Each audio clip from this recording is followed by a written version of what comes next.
शिव जी की मूर्तियों का वर्णन।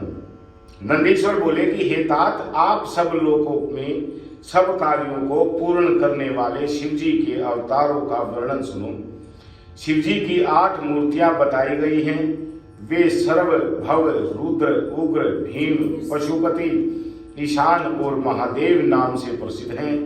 भगवान की ये 8 मूर्तियां मणियों की भांति सूत में पिरोई गई हैं।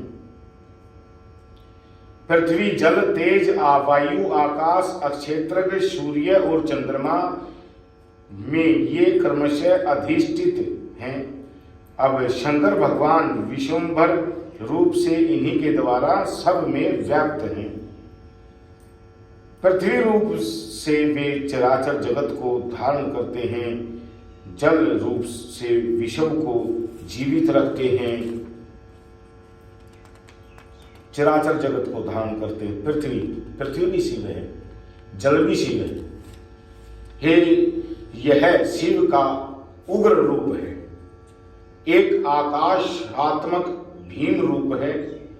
पशु नामक रूप से शिव जी सभी जीवों का पास काटते हैं और ईशान नामक रूप से सूर्य के द्वारा संसार को अमृत किरणों द्वारा तृप्त करते हैं।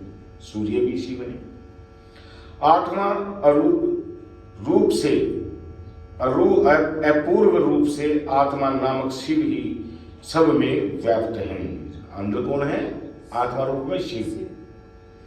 इस तरह ये 8 शिव जी की मूर्तियां संसार में व्याप्त हैं। हम उन्हीं के तो अंश हैं।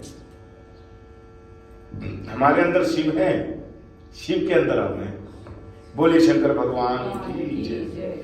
अर्धनारीश्वर शिव ब्रह्मा जी सृष्टि का विस्तार करना चाहते थे, परंतु उनसे उसका विस्तार न हो सका। इस पर उन्होंने भगवान शंकर की आराधना की। शिव जी पार्वती के साथ प्रकट हुए। फिर शक्ति पार्वती को अपने से अलग करके शिव जी ब्रह्मा जी से बोले कि तुम वर मांग सकते हो। ब्रह्मा जी ने उन परम शक्ति को शिव जी से अलग हुआ देखकर उनकी इस प्रकार स्तुति की कि हे शिव, आपके पति देव देवों के भी देव हैं। इनकी कृपा से ही मेरी रक्षा हुई है। शिव जी के द्वारा ही समस्त सृष्टि का सर्जन हुआ है। हे शिवे, मैं बारंबार सभी देवताओं को अपने मन में बसाता हूं, परंतु वे मेरी सर्जन बुद्धि को धारण नहीं कर पाते हैं। अब मैं मैथुनी सृष्टि रचना चाहता हूं। इसमें नर और नारी दोनों की आवश्यकता है। इसमें मेरी शक्ति काम नहीं देती। आप मुझे अपनी शक्ति प्रदान करें, क्योंकि आप सबकी शक्ति ईश्वर है। तथा हे शिवे, आप अपनी सामर्थ्य से चराचर संसार की सृष्टि के लिए दक्ष की पुत्री के रूप में प्रकट होने की कृपा करें।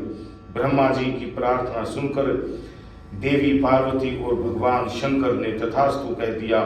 इसके पश्चात शिव पार्वती दोनों एक रूप हो गए। तब से संसार में स्त्री का भाग निश्चित हो गया। बोले शंकर भगवान की जय।